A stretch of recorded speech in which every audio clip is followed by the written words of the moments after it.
की 30-30 हजार कोटी रुपयाचे व्यवहार होत आहेत, 10-10 हजार कोटी रुपये सरकार तुम्हाला देत आहे, तर तुमच्या नफ्यातनं 5 रुपये हे शेतकऱ्यांकरता बाजूला काढून ठेवा. ते काय FRPतनं मागितले नव्हते. FRPतले पैसे हे शेतकऱ्याचे आहेत, नफ्यातले पैसे कारखान्याचे आहेत.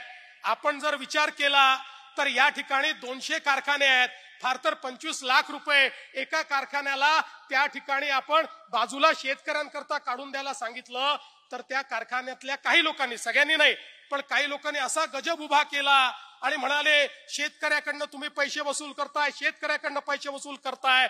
शेतकऱ्याकडनं नाही तर तुमच्या कारखान्यातल्या नफ्यातनं 25 लाख रुपये जो शेतकरी तुमच्याकडे त्या ठिकाणी शेतमाल टाकतो, जो तुमच्या करता राब राबतो, हाडाचं काळं करतो, रक्ताचं पाणी करतो, त्या शेतकऱ्यावर त्या ठिकाणी अशा प्रकारची आपत्ती आली आणि तुम्हाला 5 रुपये द्यायला सांगितले, तरी देखील तुम्ही मागे पुढे पाहता.